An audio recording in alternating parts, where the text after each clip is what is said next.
നമസ്കാരം, ഞാൻ അനൂപ് വിജയ മോഹനൻ. ഇന്ന് നമ്മൾ ചെയ്യാൻ പോകുന്നത് കരിയർ ഗൈഡൻസിന്റെ ഒരു വീഡിയോ ആണ്. Aeronautical aerospace engineering AME pilot course ഇവ തമ്മിലുള്ള പ്രധാന വ്യത്യാസങ്ങളും അതിനെക്കുറിച്ചിട്ടുള്ള ഒരു കരിയർ ഗൈഡൻസിന്റെ വീഡിയോ ആണ് നമ്മൾ ചെയ്യാൻ പോകുന്നത്. അന്നേരം നമ്മളോടൊപ്പം ഉള്ളത് ഫൈറ്റർ ജെറ്റിന്റെ കമ്പനിയിൽ ജോലി ചെയ്യുന്ന എയറോനോട്ടിക്കൽ എഞ്ചിനീയറായിട്ട് ജോലി ചെയ്യുന്ന മിസ്റ്റർ റോണിയാണ്. റോണിക്ക് നമ്മുടെ വീഡിയോയിലോട്ട് സ്വാഗതം. നമസ്കാരം. റോണി, എന്താണ് നമുക്ക് പ്രധാനമായിട്ട് ചോദിക്കാൻ വേണ്ടിയുള്ളത്, എന്താണ് എയറോനോട്ടിക്കൽ എഞ്ചിനീയറിംഗ്, എന്താണ് എയറോസ്പേസ്, എന്താണ് AME, ഇവ തമ്മിലുള്ള വ്യത്യാസം എന്താണ്? എയറോനോട്ടിക്കൽ എഞ്ചിനീയറിംഗ് എന്നാൽ കൂടുതലും എയർക്രാഫ്റ്റിന്റെ മെയിന്റനൻസ്, ഡെവലപ്മെന്റ്, അങ്ങനെയുള്ള എയർക്രാഫ്റ്റുമായിട്ട് റിലേറ്റഡ് ആയിട്ടുള്ള പുതിയ കാര്യങ്ങളാണ് നമ്മൾ എയറോനോട്ടിക്കലിൽ കാണുന്നത്. എയറോസ്പേസ് എഞ്ചിനീയറിംഗിൽ എയർക്രാഫ്റ്റ് ആൻഡ് സ്പേസിനെ പറ്റിയുള്ള എയറോക്കറ്റ് സയൻസ് അങ്ങനെയുള്ള വിശദമായ കാര്യങ്ങൾ നമുക്ക് അറിയാൻ പറ്റുന്നുണ്ട്. പിന്നെ AME എന്ന് പറയുന്നത് ഒരു ലൈസൻസ് കോഴ്സാണ്. അതൊരു ഡിഗ്രി ആയിട്ട് പല കമ്പനികളും കണക്കാക്കുന്നില്ല. ഈവൻ 3 വർഷത്തെ കോഴ്സ് ആണെങ്കിൽ പോലും അതൊരു ലൈസൻസ്ഡ് കോഴ്സായിട്ടാണ് കണക്കാക്കുന്നത്. അത് പഠിച്ചു കഴിഞ്ഞാൽ നമുക്കൊരു ടെക്നീഷ്യൻ അങ്ങനെ പോകാം. പക്ഷെ അതിന്റെ ബേസിക് ലൈസൻസ് ആണ് കിട്ടുന്നത്. ആ ലൈസൻസിൽ നമ്മൾ കുറച്ചുകൂടെ കമ്പനികളിൽ ഡയറക്റ്റ് എയർക്രാഫ്റ്റിൽ നമുക്ക് എക്സ്പീരിയൻസ് കിട്ടിയിട്ട് ആ കമ്പനി നമ്മളെ ഇതിന്റെ ലൈസൻസ്ഡ് എക്സാമിന് വിട്ടു കഴിഞ്ഞാൽ നമ്മൾ അത് ലൈസൻസ്ഡ് AME ആയിട്ട് മാറും. ശരിക്കും പറയാം, എയറോനോട്ടിക്കൽ എയറോസ്പേസ് എന്ന് പറയുമ്പോഴത്തേക്ക് നമ്മൾ ചെയ്യുമ്പോൾ അതൊരു BTech അല്ലെങ്കിൽ BE ബാച്ചുലർ ഓഫ് എഞ്ചിനീയറിംഗ് ആണ് കിട്ടുന്നത്. മറ്റേതാകുമ്പോൾ ജസ്റ്റ് ലൈസൻസ് ഡിഗ്രിയും കാര്യങ്ങളും. പൈലറ്റിനാന്ന് പറഞ്ഞാൽ അങ്ങനെ ഈ ലൈസൻസ് ഡിഗ്രിയാണോ, അതോ ഡിപ്ലോമ? പൈലറ്റ് ലൈസൻസ് അതൊരു ലൈസൻസ് കോഴ്സ് ആയിട്ടാണ് കണക്കാക്കുന്നത്. പക്ഷേ എയർക്രാഫ്റ്റിനെ പറ്റിയുള്ള ഓപ്പറേഷൻസും കാര്യങ്ങളെല്ലാം അവർ പഠിക്കണം. മിനിമം ഫ്ലൈയിങ് അവേഴ്സ് വേണം. പക്ഷേ ഒരു ലൈസൻസ് ആയിട്ട് CPL, PPL അങ്ങനെ. ശരിക്കും ഈ പൈലറ്റ് കോഴ്സ് അല്ലെങ്കിൽ എയറോനോട്ടിക്കൽ ചെയ്യുമ്പോഴത്തേക്കും ഏത് യൂണിവേഴ്സിറ്റീസ് ചൂസ് ചെയ്യണം, എങ്ങനെയുള്ള കോളേജുകൾ ചൂസ് ചെയ്യണം? ഈ കോളേജുകൾ ചൂസ് ചെയ്യുമ്പോൾ നമ്മൾ ആദ്യം നോക്കേണ്ടത് ആ കോളേജിന്റെ ഒരു റെപ്യൂട്ടേഷൻ ആണ്. അവിടുന്ന് പഠിച്ചിറങ്ങിയ ആളുകൾക്ക് എങ്ങനെ ജോലി കിട്ടുന്നുണ്ടോ ഇല്ലയോ അതിനെപ്പറ്റി. പിന്നെ കൂടുതലും IIT അങ്ങനെയുള്ള കോളേജുകളിൽ പോയി പഠിക്കുന്നതായിരിക്കും ഏറ്റവും നല്ലത്. അങ്ങനെ അതിനുള്ള കഴിവുള്ളവർ എയറോനോട്ടിക്കൽ നല്ല നിലയിൽ നമുക്ക് എത്തിച്ചേരാൻ കഴിയുമായിരിക്കും. ചെറിയ അതല്ലെങ്കിൽ തന്നെയും അതിനോട് ചേർന്ന് വരുന്ന പല കോളേജുകളും പൈലറ്റ് കോളേജുകളും ഉണ്ട്. ആ കോളേജുകളിലാണെങ്കിലും നല്ല നമുക്ക് ഫ്യൂച്ചർ പ്രതീക്ഷിക്കാവുന്നതായിരിക്കും. എഞ്ചിനീയറിംഗ് ചൂസ് ചെയ്യുമ്പോൾ IICT അംഗീകൃതമായിട്ടുള്ള കോളേജുകൾ മാത്രമേ ചൂസ് ചെയ്യാവൂ. ഇതില് ഇപ്പോ ഗവൺമെന്റിന്റെ വെബ്സൈറ്റുകളുണ്ട്, ഏതൊക്കെ കോളേജുകൾ അംഗീകാരമുണ്ട്. പല കോളേജുകളും ഡീംഡ് യൂണിവേഴ്സിറ്റി എന്നൊക്കെ പറഞ്ഞിട്ട് കൊടുക്കുന്നുണ്ട്. അതിന് അംഗീകാരം ഇല്ലാത്ത കോളേജുകളുണ്ട്. ഈ അംഗീകാരം ഉണ്ടോ ഇല്ലയോ എന്ന് വ്യക്തമായിട്ട് മനസ്സിലാക്കിയിട്ട് മാത്രമേ ഒരു കോളേജിൽ ജോയിൻ ചെയ്യാൻ പാടുള്ളൂ. AME ആകുമ്പോഴത്തേക്കും DGCAയുടെ അപ്രൂവൽ. AME ആകുമ്പോൾ DGCAയുടെ അപ്രൂവ്ഡ് കോളേജുകൾക്ക് AME കൊടുക്കാൻ പറ്റുള്ളൂ. അവർ ത്രൂ ആയിരിക്കും ലൈസൻസ് എഴുതുന്നത്. ഈ DGC എന്ന് പറഞ്ഞാൽ director general of civil aviation. അത് ഇന്ത്യയുടെ ഇന്ത്യയുടെ സാധനം. ഈ വിദേശത്തോട്ട് അല്ലെങ്കിൽ പോകുന്നവർക്ക് ഈ ലൈസൻസ് വെച്ചിട്ട് വർക്ക് ചെയ്യാൻ പറ്റുമോ? DGC ഇന്ത്യക്ക് വേണ്ടിയുള്ളതാണ്, director general of civil aviation. അതിന് തത്തുല്യമായിട്ട് യൂറോപ്പിനുള്ളതാണ് IASA, യൂറോപ്യൻ ഏവിയേഷൻ. അതുപോലെ FAA ഉണ്ട്, ഫെഡറൽ ഏവിയേഷൻ US-ലുണ്ട്. അത് ഗൾഫിന് വേണ്ടിയുള്ളതാണ് GCAA, general civil aviation authorities. അപ്പം ഇവിടുന്ന് അങ്ങോട്ട് പോകേണ്ടവർക്ക് ഞങ്ങൾ അന്വേഷിച്ചപ്പോൾ മനസ്സിലായത് ജനറൽ സിവിൽ ഏവിയേഷനിൽ ഇന്ത്യൻ DGCയുടെ ഇത് ഓൾറെഡി ഉള്ളവർക്ക് മോഡ്യൂൾ 9 ഉം 10 ഉം എഴുതിയ അതുകൊണ്ടെങ്കിൽ നമുക്ക് കൺവേർട്ട് ചെയ്യാൻ പറ്റുന്നതായിരിക്കും. പക്ഷെ IASAയിലും FAAയിലും നമ്മൾ ആദ്യം പോലെ വീണ്ടും എഴുതേണ്ടി കൺവേർഷൻ നടക്കില്ല. പക്ഷെ എന്നാൽ IASA ലൈസൻസ് ഉള്ളവർക്ക് FAAയിലോട്ടും FAA ലൈസൻസ് കൺവേർട്ട് ചെയ്യുന്നത് എളുപ്പമായിരിക്കും. ഓക്കെ. അന്നേരം ഈ ശരിക്കും പറഞ്ഞു കഴിഞ്ഞാല് എയറോനോട്ടിക്കൽ പഠിക്കുന്നവർ അല്ലെങ്കിൽ എയറോസ്പേസ് പഠിക്കുമ്പോഴത്തേക്ക് നമ്മളെയൊക്കെ പ്രത്യേകിച്ച് നാട്ടിലേക്ക് വിളിച്ചിരുന്നത് ശാസ്ത്രജ്ഞനാണ്. അന്നേരം നമ്മൾ ഈ ശരിക്കും എയറോനോട്ടിക്കൽ പഠിക്കുന്ന എയറോസ്പേസ് പഠിക്കുന്നവര് ശാസ്ത്രജ്ഞനാവും. അതിനുള്ള റിക്വയർമെന്റ് എന്താണ് ശരിക്കും? അതിനൊക്കെ ഇത് പഠിച്ചു കഴിഞ്ഞാൽ നാസയിലെ ISRO ജോലി കിട്ടും. എയറോനോട്ടിക്കൽ പഠിച്ച ഉടനെ ഒരു ശാസ്ത്രജ്ഞനാകുന്നതായിട്ട് എനിക്കറിയില്ല. അതിൽ നമ്മള് അത് നമ്മൾ ചൂസ് ചെയ്യുന്ന ഫീൽഡ് പോലെ ഇരിക്കും. നമുക്ക് എയറോനോട്ടിക്കൽ പഠിച്ചു കഴിഞ്ഞാൽ തന്നെ ഒരു കമ്പനിയിൽ പല ഡിപ്പാർട്ട്മെന്റ്സ് ഉണ്ട്. നമുക്ക് ഏത് ഫീൽഡ് വേണമെങ്കിലും പോകാം നമ്മുടെ ഇൻട്രസ്റ്റ് അനുസരിച്ച്. എയറോനോട്ടിക്കൽ പഠിച്ച എല്ലാവരും ഈ എയർക്രാഫ്റ്റിന്റെ ഇതിന്റെ തന്നെ വർക്ക് ചെയ്യണമെന്ന് നിർബന്ധമില്ല. നമുക്ക് ഡിസൈനിലേക്ക് പോകാം, റിസർച്ച് ആൻഡ് ഡെവലപ്മെന്റിൽ പോകാം, മെയിന്റനൻസിൽ പോകാം, ലൈസൻസ് എഞ്ചിനീയേഴ്സ് ലെവലിലേക്ക് പോകാം, അല്ലെങ്കിൽ സപ്പോർട്ട് സർവീസുകളിലേക്ക് പോകാം. അങ്ങനെ നമ്മൾ ഏത് ഫീൽഡ് തിരഞ്ഞെടുക്കുന്നതനുസരിച്ച് സയന്റിസ്റ്റ് ആണോന്നുണ്ടെങ്കിൽ നമുക്ക് അതിന്റെ മാസ്റ്റേഴ്സ് പഠിക്കുക, PhD പഠിക്കുക, അങ്ങനെയുള്ള ഇതിൽ പോയിട്ട് പിന്നെ ISRO പോലുള്ള കമ്പനികളിൽ ഓപ്പണിംഗ് റിക്വയർമെന്റ് വരുമ്പോൾ നമുക്ക് അതിന്റെ റിക്വയർമെന്റ് എന്തുവാണ് അന്നേരം നമുക്ക് അപ്ലൈ ചെയ്ത് അതിലേക്ക് എക്സാം എല്ലാം പാസ്സായി നിൽക്കും. ഈ ശരിക്കും ISRO HAL ഓപ്പണിംഗ്സ് വരുന്നുണ്ടോ എയറോനോട്ടിക്കൽ എഞ്ചിനീയറിന് വേണ്ടിയിട്ട്? ISRO HAL എയറോനോട്ടിക്കൽ എഞ്ചിനീയറിംഗിലേക്ക് ഓപ്പണിംഗ് വളരെ കുറവായിരിക്കും നമ്മൾ കാണുന്നത്. സാധാരണയായിട്ട് അധികം പേരെ എടുക്കുമ്പോൾ കൂടുതൽ മെക്കാനിക്കൽ അല്ലെങ്കിൽ ഇലക്ട്രിക്കൽ ആ ഫീൽഡിലുള്ളവരെയാണ് കൂടുതൽ എടുക്കുന്നത്. എയറോനോട്ടിക്കലിന് വളരെ 300 പേരെ ഒരു ഇന്റർവ്യൂവിൽ ഒരു റിക്വയർമെന്റിൽ ഞാൻ കണ്ടതാണ്. ഇപ്പോഴല്ല കുറച്ച് നാൾ മുമ്പ് അന്നൊരു 300 പേരെയായിരുന്നു വേണ്ടത് അവർക്ക് ഗ്രാജുവേറ്റ് എഞ്ചിനീയർ ട്രെയിനി ആയിട്ട് എടുക്കുന്നതിന്. അതിൽ 10 പേരെ മാത്രമേ എയറോനോട്ടിക്കലിലോ അല്ലെങ്കിൽ എയറോസ്പേസ് എഞ്ചിനീയറിംഗ് ഫീൽഡിലുള്ളവരെ മതിയായിരുന്നു. ശരി ശരി. കാരണം തന്നെ എല്ലാവർക്കും പൊതുവെ എയറോനോട്ടിക്കലിലോട്ട് വരാൻ വേണ്ടിയുള്ള കുട്ടികൾക്ക് പ്രത്യേകിച്ച് എയറോനോട്ടിക്കൽ കഴിഞ്ഞിട്ടുള്ളവര് പറഞ്ഞ് ഈ ഫീൽഡ് ചൂസ് ചെയ്യുകയേ ചെയ്യരുതെന്ന് ഒരു അഭിപ്രായമുണ്ട്. കാര്യം അതിന്റെ ജോബ് ഓപ്പർച്യൂണിറ്റിയാണ്. അതിന്റെ ജോബ് ഓപ്പർച്യൂണിറ്റി എന്താണ്? അങ്ങനെ എയറോനോട്ടിക്കലിലോട്ട് വരാനും വേണ്ടി അല്ലെങ്കിൽ ഈ ഏവിയേഷൻ ഇൻഡസ്ട്രിയിലോട്ട് വരാനും വേണ്ടി താല്പര്യമുള്ള ആളുകൾക്ക് റോണിയുടെ ഉപദേശം എന്താണ് കൊടുക്കാനുണ്ട്? ജോബ് ഓപ്പർച്യൂണിറ്റി എന്ന് പറയുന്നത് ഒരു 10% താഴെയാണെന്നാണ് ഞാൻ വിചാരിക്കുന്നത്. കാരണം ഒരു കോളേജിൽ നിന്ന് തന്നെ 60-50 സ്റ്റുഡൻസ് പാസ് ഔട്ട് ആവുന്നുണ്ട്. അതുപോലെ ഒത്തിരി കോളേജുകളുണ്ട്, എല്ലാ വർഷവും പാസ് ഔട്ട് ആവുന്നുണ്ട്. കഴിഞ്ഞ വർഷം പാസ് ഔട്ട് ആയവർ, അതിന് മുന്നേ പാസ് ഔട്ട് ആയവർ ഇവരിപ്പോഴും ജോലി അന്വേഷിച്ചുകൊണ്ടിരിക്കുന്നു. അപ്പൊ പുതിയ വരുന്ന ബാച്ചുകൾക്ക് അവരും അന്വേഷിക്കാൻ പോകുന്നു. അപ്പൊ അതിലെ ഏറ്റവും ടോപ്പായിട്ടും ബ്രില്യന്റ് ആയിട്ടും ഉള്ളവർ എവിടെയെങ്കിലും കയറി പോകുന്നുണ്ട്, അല്ലാത്തവർ അവിടെ ഇതായിരിക്കും. മാത്രമല്ല ഇതിന് ഓപ്പർച്യൂണിറ്റീസ് കുറവാണ്. ആക്ച്വലി ഈ ഞങ്ങൾ മുമ്പിലത്തെ ക്വസ്റ്റ്യനിൽ പറഞ്ഞ പോലെ വെറും 10% മാത്രമേ ഉള്ളൂ. വലിയ എയറോനോട്ടിക്കൽ കമ്പനി തന്നെ എയറോനോട്ടിക്കൽകാരെ അവർക്ക് അത്രയും ആവശ്യമുള്ളൂ. അപ്പൊ അത്രയും പേർക്ക് ഇത്രയും കോളേജിൽ പാസ് ഔട്ട് ആവുന്ന എല്ലാവർക്കും റിക്വയർമെന്റ് ഇല്ല. ഇവൻ കഴിവുള്ളവരാണെങ്കിൽ പോലും റിക്വയർമെന്റ് ഇല്ലാതെ നമുക്കൊരു കമ്പനിയിൽ എടുക്കാൻ സാധിക്കുന്നില്ല.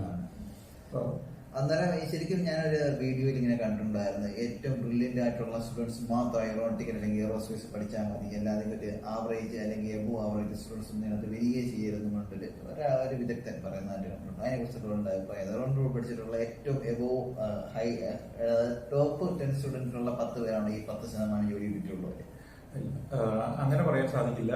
എന്റെ കൂടെ പഠിച്ച എല്ലാവരും ജോലി ചെയ്യുന്നുണ്ട്, പക്ഷെ എല്ലാവരും ഈ ഫീൽഡിൽ തന്നെ ജോലി ചെയ്യുന്നില്ല. ഇതിൽ ടോപ്പ് നല്ല ബ്രില്യന്റ് ആയിട്ടിരുന്നവര് അവർ വേറെ ഫീൽഡിലാണ് ആക്ച്വലി ഇപ്പൊ ജോലി ചെയ്യുന്നത്. അവരുടെ ഫീൽഡിൽ നല്ലതായിട്ട് നിൽക്കുന്നു, പക്ഷെ എയറോനോട്ടിക്കലിൽ അവര് ജോലി ചെയ്യുന്നില്ല.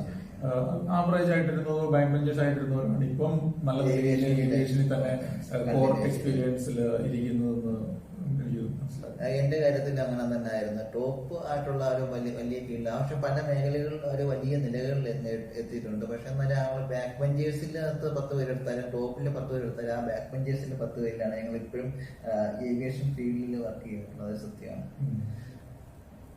ഈ ശരിക്കും എയറോനോട്ടിക്കൽ അല്ലെങ്കിൽ ഇത് പഠിച്ചു കഴിഞ്ഞാൽ എയർപോർട്ടിലാണ് ജോലി കിട്ടുന്നതെന്ന് പറഞ്ഞു കേട്ടിട്ടുണ്ട്. അത് ഉള്ളതാണ്. ഈ ചോദ്യം ചോദിച്ചപ്പോഴാണ് എനിക്ക് ഓർമ്മ വന്നത്. ഞാൻ പണ്ട് ഈ കോളേജിൽ പഠിക്കുന്നതന്നെ ആളുകൾ ചോദിക്കുന്നത് എയർപോർട്ടിലാണോ ഇത് പഠിച്ചു കഴിഞ്ഞാൽ ജോലി കിട്ടുന്നത്. എല്ലാവർക്കും ഒരു ചിന്താഗതി ഉള്ളത് ഈ എയറോനോട്ടിക്കൽ എന്ന് പറഞ്ഞാൽ എയർക്രാഫ്റ്റുമായിട്ട് ബന്ധപ്പെട്ടതാണ്, അത് എയർപോർട്ടിൽ മാത്രമേ ജോലി എന്നൊരു ഇതുകൂടെ കൺസെപ്റ്റോടെ ആൾക്കാർക്കുണ്ട്. കൂടുതലായിട്ടും നമുക്ക് ഈ കോഴ്സ് പഠിച്ചു കഴിഞ്ഞാൽ ഇന്ന് എയർപോർട്ടിൽ വർക്ക് ചെയ്യണമെന്നില്ല. എയർപോർട്ടിൽ വർക്ക് ചെയ്യുന്നത് എയർപോർട്ടിന്റെ മെയിന്റനൻസ് AME-കാരാണ് അതിൽ വർക്ക് ചെയ്യുന്നത്. മെയിന്റനൻസ് ടെക്നീഷ്യൻ അങ്ങനത്തെ ലെവലിലുള്ള ഫീൽഡിലുള്ളവരാണ് വർക്ക് ചെയ്യുന്നത്. എയർക്രാഫ്റ്റ് ഡെവലപ്മെന്റ് നടക്കുന്നത് എയർപോർട്ടിലല്ല, എയർപോർട്ടിന് പുറത്ത് അവരുടെ പ്രൊഡക്ഷൻ ഫെസിലിറ്റി കമ്പനിയിലാണ്. അതിന്റെ തന്നെ പല കമ്പനിയും ഇപ്പൊ ഇന്ത്യയിൽ വർക്ക് ചെയ്യുമ്പോൾ അതൊരു മെയിൻ പ്രൊഡക്ഷൻ ഫെസിലിറ്റി ആയിരിക്കത്തില്ല. അതിന്റെ സപ്പോർട്ട് സർവീസസ് അല്ലെങ്കിൽ ഡിസൈൻ റിസർച്ച് അങ്ങനെയുള്ള കാര്യങ്ങളാണ് കൂടുതൽ ഇന്ത്യയിലുള്ളത്. വിദേശ രാജ്യങ്ങളിൽ ഇപ്പൊ HAL പ്രൊഡക്ഷൻ നടക്കുന്നു, പക്ഷെ വലിയ കമ്പനികളുടെ എല്ലാം വിദേശ രാജ്യങ്ങളിലാണ് കൂടുതൽ അവരുടെ പ്രൊഡക്ഷൻ പ്ലാൻസ് കാര്യങ്ങളെല്ലാം ഉള്ളത്. ഏവിയേഷൻ ഫീൽഡ് എല്ലാവരും ചൂസ് ചെയ്യുന്നതിന്റെ ഒരു കാരണം എന്ന് പറഞ്ഞു കഴിഞ്ഞാൽ ഏറ്റവും ഗ്ലാമറസ് ആയിട്ടുള്ള ഒരു ജോലിയാണ് ഇതെന്നാണ് എല്ലാവരും അഭിപ്രായപ്പെടുന്നത്. ഇപ്പൊ ഒരു ഡോക്ടറെ സംബന്ധിച്ച് അവരെ രോഗികളെ നോക്കണം, അവരോട്ട് ഇടപഴകണം. ഇതാകുമ്പോഴത്തേക്കും നമ്മൾ വെൽ സ്യൂട്ടഡ് ആയിട്ട് ഇങ്ങനെ പോകുന്നു, എന്തൊക്കെയോ കമ്പ്യൂട്ടറിനകത്ത് ഇങ്ങനെ കാണിക്കുന്നു, തിരിച്ചു വരുന്നു, ഒരുപാട് സാലറി, അങ്ങനത്തെ ഉള്ള ഒരു വിചാരം എല്ലാവരുടെയും ഉള്ളിലുണ്ട്. ശരിക്കും എന്താണ് ഇതിന്റെ റിയാലിറ്റി? ഇത് പഠിച്ച് ഇതിൽ വർക്ക് ചെയ്യുന്നവർക്ക് ഗ്ലാമറസ് ആണോ എന്ന് ചോദിച്ചാൽ അത് ഗ്ലാമറസ് ആണ്. അത് നമ്മളുടെ ഇഷ്ടം പോലെ ചെയ്യും. ആക്ച്വലി എനിക്ക് ഇത് പഠിച്ചപ്പോൾ ഇതിൽ ജോലി ചെയ്യണമെന്നുള്ള ആഗ്രഹം കാരണം നമ്മൾ ആ ഫീൽഡിൽ തന്നെ ജോലി ചെയ്യുന്നുണ്ടെങ്കിൽ നമുക്കതൊരു അതിപ്പോ എയറോനോട്ടിക്കൽ നല്ല ഇപ്പൊ എനിക്ക് തോന്നുന്നു ഒരു ഡോക്ടർ ആണെങ്കിലും നേഴ്സ് ആണെങ്കിലും അവർ പഠിക്കുന്നത് അവരുടെ ഫീൽഡിൽ ജോലി ചെയ്യാൻ, അവരുടെ ആ ഫീൽഡിൽ ജോലി ചെയ്യാൻ അവർക്ക് ആ പാഷനോടുകൂടാണ് പഠിച്ചതെങ്കിൽ അവർ റിയലി എൻജോയ് ചെയ്യും ആ ചെയ്യുന്ന വർക്കിനെ പറ്റി. അപ്പം അതാണ് ഈ ഗ്ലാമറസ് ആണോ അല്ലെന്ന്. പിന്നെ സാലറി ആൾക്കാർ കൂടുതൽ ചിന്തിക്കുന്ന ഇതിലും വർക്ക് ചെയ്ത് കഴിഞ്ഞാൽ കൂടുതൽ സാലറി കിട്ടുക എന്നുള്ള ഒരു ഇതിലാണ്. സാലറി എന്ന് പറയുമ്പോൾ ഇന്ത്യയില് ഏകദേശം ഒരു അത് നമ്മുടെ ഫീൽഡ് അനുസരിച്ച് നല്ലപോലെ വ്യത്യാസം വരും. നമ്മളിപ്പം കയറുന്നത് ഡിസൈനിലാണോ കയറുന്നത്, റിസർച്ച് ആൻഡ് ഡെവലപ്മെന്റിലാണോ, എയറോഡൈനാമിക്സ് അങ്ങനെ സ്പെഷ്യലിസ്റ്റ് ആയിട്ടുള്ള ഫീൽഡിൽ നമ്മൾ ഇതിന്റെ മാസ്റ്റേഴ്സ് എടുത്ത് കയറുന്നതാണോ, അല്ലെങ്കിൽ നിങ്ങൾക്ക് സെപ്പറേറ്റ് കോഴ്സ് പഠിച്ച് കയറുന്നതാണോ, അങ്ങനെ എങ്ങനെയാണ് നമ്മൾ ജോലി കിട്ടുന്നത് അനുസരിച്ച് വ്യത്യാസമുണ്ട്. അതല്ലാതെ തന്നെ കമ്പനികളനുസരിച്ച് നല്ലപോലെ വ്യത്യാസമുണ്ട്. അതായത് OEM എന്ന് പറഞ്ഞാൽ original equipment manufacture aircraft company, അവിടെയാണോ കയറുന്നത്, അതോ ആ കമ്പനി നമ്മൾ മിക്ക ജോലികളിലും ഒരു എയർക്രാഫ്റ്റ് ഫുള്ളായിട്ട് ഒരു കമ്പനിയല്ല നിർമ്മിക്കുന്നത്. അതിന് എല്ലാ പാർട്സ് പലയിടത്തും വാങ്ങിച്ചിട്ട് അസംബിൾ ചെയ്യുകയാണ്. അപ്പൊ ആ വാങ്ങുന്ന പാർട്സിന്റെ ചെറിയ കമ്പനി അല്ലെങ്കിൽ സപ്പോർട്ട് സർവീസ് നടക്കുന്ന കമ്പനികൾ അങ്ങനെ ചെയ്യുമ്പോൾ അതിനുള്ള സാലറി കുറവായിരിക്കും. OEM ജോലി ചെയ്യുമ്പോൾ അതിനുള്ള സാലറി വ്യത്യാസം കൂടുതലാണ്. എങ്കിലും ഒരു ആവറേജ് നമുക്കൊരു ഫ്രഷറിന് ഒരു 30,000-40,000 മുതൽ മുകളിലേക്ക് പ്രതീക്ഷിക്കാവുന്നതാണ് ഇന്ത്യയിൽ. പിന്നെ ഒരു എക്സ്പീരിയൻസ് ഉള്ള ഇപ്പോൾ ഒരു 2 കൊല്ലം അല്ലെങ്കിൽ 5 കൊല്ലം എക്സ്പീരിയൻസ് ഉള്ള ഒരു AME എഞ്ചിനീയറിന് എന്ത് സാലറി പ്രതീക്ഷിക്കാം? AME എഞ്ചിനീയർ ലൈസൻസ്ഡ് എഞ്ചിനീയറിന് ലക്ഷങ്ങളാണ് സാലറി എന്നാണ് കേൾവിപ്പെട്ടിട്ടുള്ളത്. അത് 3 ലക്ഷത്തിന് മേളിലോട്ട് ഇന്ത്യയിൽ തന്നെ സാലറി ഉണ്ടെന്ന് പറയുന്നുണ്ട്. പിന്നെ വിദേശ രാജ്യങ്ങളിലെ ഗൾഫ് കൺട്രീസിലൊക്കെ നമുക്ക് ഇങ്ങനെ എയറോസ്പേസ് സംബന്ധമായ ജോലികളിൽ കൂടുതലും 3 ലക്ഷം മുതൽ 5 ലക്ഷം വരെയും നമുക്ക് സാലറി പ്രതീക്ഷിക്കാം. AME ലൈസൻസ് എഞ്ചിനീയർ ആണെങ്കിൽ അതിലും കൂടുതലായിരിക്കും. ലൈസൻസ് ഉള്ള AME എഞ്ചിനീയർ. ഇപ്പൊ റോണിയെ സംബന്ധിച്ചിടത്തോളം റോണി ഒരു കുട്ടി സമീപിക്കുകയാണ്, എനിക്ക് എയറോനോട്ടിക്കൽ എഞ്ചിനീയറിംഗ് പഠിക്കണം. അന്നേരം റോണിക്ക് അറിയാം അതിന്റെ ജോബ് ഓപ്പർച്യൂണിറ്റീസ് കുറവാണ്. ഇപ്പൊ റോണിയുടെ കുട്ടി അല്ലെങ്കിൽ റോണിയുടെ മകനാണ് ഇത് ആവശ്യമായിട്ട് വരുന്നതെന്നിരിക്കുന്നത്. എന്നാൽ റോണി അതിനെ നിരുത്സാഹപ്പെടുത്തോ അതോ പ്രോത്സാഹിപ്പിക്കും? എന്തായിരിക്കും റോണിയുടെ ഡിസിഷൻ? എന്റെ അഭിപ്രായത്തിൽ കുട്ടികൾക്ക് ചെറുപ്പത്തിലെ ഒരു ജിജ്ഞാസയാണ് പൈലറ്റ് ആവണം, അല്ലെങ്കിൽ ഒരു എയർക്രാഫ്റ്റ് ഈ നമ്മള് ഇവിടെ നിന്ന് നോക്കുന്നുണ്ടെങ്കിൽ മേലില് വിമാനം പോകുന്നത് കാണുന്നുണ്ടെങ്കിൽ അതെനിക്ക് കയറണം, അതൊരു ജിജ്ഞാസയാണ്. അത് ചിലപ്പോൾ അവരുടെ റിയൽ ആയിട്ടുള്ള ഒരു സ്കില്ലായിരിക്കത്തില്ല, അഭിരുചി ആയിരിക്കത്തില്ല. സത്യമാണ്, ഒരു കടലാസ് എടുത്ത് ഉറപ്പിച്ചാണ് നമ്മൾ അപ്പൊ അങ്ങനെ കണ്ടിട്ടുള്ള ഒരു ചിന്താഗതി കാരണമാണ് പിള്ളേർക്ക് കുട്ടികൾക്ക് വേണ്ടത്. അല്ലെങ്കിൽ അവർ നോക്കുന്നത് പേരൻസ് എന്താണ്, ഏത് ഫീൽഡിലാണ് അതിലേക്ക് പോകണമെന്ന് ആഗ്രഹിക്കുന്നതാണ് കുട്ടികളുടെ പൊതുവെയുള്ള ഒരു രീതി. പക്ഷെ അത് ഈ 10ാം ക്ലാസ്സിന് മുന്നേ കൂടുതൽ ഈ ആൾക്കാർക്ക് ഈ താല്പര്യം കൂടുതൽ വരുന്നത്. ഈ 10 കഴിഞ്ഞപ്പോൾ +2 കഴിയുമ്പോൾ നമുക്കിപ്പോ കരിയർ ഗൈഡൻസ് പോലുള്ള പല വെബ്സൈറ്റുകളുണ്ട്. നമ്മളുടെ ക്യാരക്ടർ കൊടുത്തു കഴിഞ്ഞാൽ അല്ലെങ്കിൽ നമ്മളുടെ ഇൻട്രസ്റ്റുകൾ കൊടുത്തു കഴിഞ്ഞാൽ അവർ തന്നെ കാണിക്കും നമുക്ക് ഏത് ഫീൽഡിലായിരിക്കും നമുക്ക് ഉചിതം. അതായത് നമ്മൾ ചിലപ്പോൾ ഒരു മാർക്കറ്റിംഗ് പേഴ്സൺ ആയിരിക്കും, അല്ലെങ്കിൽ ഒരു സെയിൽസ്, അല്ലെങ്കിൽ ഒരു ടെക്നിക്കൽ കൈ ആയിരിക്കും, അല്ലെങ്കിൽ ഒരു വേറെ എന്തെങ്കിലും ഒരു റിസർച്ച് ആയിരിക്കും, സ്കില്ലുള്ളതായിരിക്കും. അപ്പൊ നമ്മളൊരു ടെക്നിക്കൽ അല്ലെങ്കിൽ റിസർച്ച് സ്കില്ലൊക്കെ ഉള്ള ആണെങ്കിലാണ് എയറോനോട്ടിക്കൽ ചൂസ് ചെയ്യുന്നതാണ് നല്ലത്. നമുക്ക് അതിലോട്ടുള്ള സ്കില്ലില്ലാതെ ജസ്റ്റ് ശമ്പളത്തിന് വേണ്ടി മാത്രമായിട്ട് ഈ ഒരു ഫീൽഡ് ചൂസ് ചെയ്യുന്നത് ബുദ്ധിമുട്ടുള്ള കാര്യമാണ്. കാരണം അത് കാരണം ജോലി സാധ്യത കുറവാണ്. നമ്മളുടെ ഇൻട്രസ്റ്റ് അനുസരിച്ചിരിക്കും നമ്മൾ എന്തുമാത്രം അധ്വാനിക്കുന്നു എന്നുള്ളത് ജോലിക്ക് വേണ്ടി. അപ്പം ജോലി സാധ്യത കുറയുന്നു. മാത്രമല്ല റിക്വയർമെന്റുകൾ കുറവാണ് കമ്പനികളിൽ. അധികം കമ്പനികളില്ല. കമ്പനികളുള്ള കമ്പനികൾ തന്നെ എയറോനോട്ടിക്കൽ വളരെ കുറച്ചാണ്. പക്ഷെ അല്ലെങ്കിൽ കോളേജിൽ നിന്ന് പാസ് ഔട്ട് ആവുന്നത് എത്രയോ പേരാണ്. ഓരോ ബാച്ചിലും 60 പേര് വെച്ചിട്ട് പാസ് ഔട്ട് ആവുന്നു. അതുപോലെ എത്ര കോളേജുകൾ ഓരോ വർഷം കഴിഞ്ഞ വർഷം പാസ് ഔട്ട് ആയവർ ഇപ്പോഴും ജോലിയില്ലാതിരിക്കുന്നു. അടുത്ത വർഷം അങ്ങനെ അത് കൂടി വരികയാണ്. എന്നാലും ഈ തൊഴിലില്ലാതെ ഈ കോഴ്സ് കഴിഞ്ഞിട്ട് നിൽക്കുന്നവർക്ക് റോണിക്ക് എന്തെങ്കിലും ഉപദേശം കൊടുക്കാൻ വേണ്ടി ഉണ്ടോ? അവർക്ക് ആ തൊഴിൽ കണ്ടെത്താൻ വേണ്ടി എന്തെങ്കിലും ഒരു ഉപദേശം?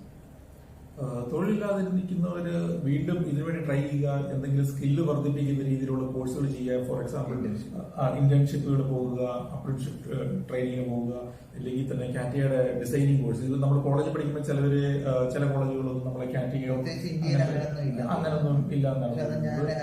പല വിദേശ കോളേജുകളിലും ഈ സംഭവം സബ്ജക്റ്റിന്റെ കൂടെ തന്നെ കമ്പൾസറി ആണ് ഫസ്റ്റ് ഇയർ പഠിക്കുന്നത്. എഞ്ചിനീയറിംഗ് ഡ്രോയിങ്ങിന്റെ ഭാഗം ഞാൻ പഠിച്ച സമയങ്ങളിൽ ഇങ്ങനത്തെ ഇല്ല. എഞ്ചിനീയറിംഗ് ഡ്രോയിങ് ഉണ്ട്, പക്ഷേ സോഫ്റ്റ്വെയർ റിലേറ്റഡ് ആയിട്ടുള്ള കോഴ്സുകളൊന്നും പഠിപ്പിക്കുന്നില്ല. ഇതെല്ലാം കോളേജുകൾ പഠിപ്പിക്കേണ്ടതാണ്. നിങ്ങൾ കോളേജ് ചൂസ് ചെയ്യുമ്പോഴും ഇതൊക്കെ പഠിപ്പിക്കുന്നുണ്ടോ എന്ന് നോക്കുന്നത് നല്ലതായിരിക്കും. അത് മാത്രമല്ല ഇങ്ങനത്തെ ഇപ്പം കരിയർ ഗൈഡ് നോക്കിക്കൊണ്ടിരിക്കുന്നത് അല്ലെങ്കിൽ പാസ് ഔട്ട് ആയവര് അങ്ങനെയുള്ള കോഴ്സുകൾ ചെയ്യുക, അതുമായിട്ട് റിലേറ്റഡ് ആയി പോകുക. ഇപ്പം എല്ലാം ഡിജിറ്റൽ വേൾഡ് ആയപ്പോൾ ലിങ്ക്ഡിൻ പോലുള്ള വെബ്സൈറ്റുകളിൽ നമുക്ക് ഇഷ്ടംപോലെ ഓപ്പണിംഗ് കാണാൻ പറ്റും. HR-മാരെ ഡയറക്റ്റ് കോൺടാക്ട് ചെയ്യാനുള്ള ഓപ്ഷൻ ഉണ്ട്. അതിൽ കൂടുതൽ ആക്റ്റീവായിട്ട് നമുക്ക് ഫേസ്ബുക്കിലൊക്കെ സ്പെൻഡ് ചെയ്യുന്ന പോലെ തന്നെ ഇതിൽ സ്പെൻഡ് ചെയ്ത് കഴിഞ്ഞാൽ നല്ല നല്ല ഓപ്പർച്യൂണിറ്റീസ് കാണാൻ പറ്റും. അപ്ലൈ ചെയ്യുക, കോൺഫിഡൻസ് ആയിട്ട് ട്രൈ ചെയ്യും, തീർച്ചയായും നിങ്ങൾക്ക് ജോലി ലഭിക്കും. എന്തായാലും എല്ലാവർക്കും നമ്മുടെ വീഡിയോ ഇഷ്ടപ്പെട്ടു എന്ന് വിചാരിക്കുന്നു. നമ്മുടെ GAL വർക്ക് ചെയ്യുന്നുണ്ട് നിസാം ഭായിക്ക് ഒരു പ്രത്യേക നന്ദി നമ്മൾ അറിയിച്ചു കൊള്ളുന്നു. പുള്ളിയാണ് AME സംബന്ധമായിട്ടുള്ള ഇൻഫർമേഷൻസ് ഒക്കെ നമുക്ക് പാസ് ചെയ്തത്. അന്നേരം എല്ലാവർക്കും നമ്മുടെ വീഡിയോ ഇഷ്ടപ്പെട്ടു എന്ന് വിചാരിക്കുന്നു. ഇനിയും സംശയങ്ങളൊക്കെ ഉണ്ടെങ്കിൽ കമന്റ് സെക്ഷനിൽ രേഖപ്പെടുത്തുക. ഇനി മറ്റൊരു വീഡിയോ ആയിട്ട് വരുന്നിടം വരെ എല്ലാവർക്കും നന്ദി, നമസ്കാരം.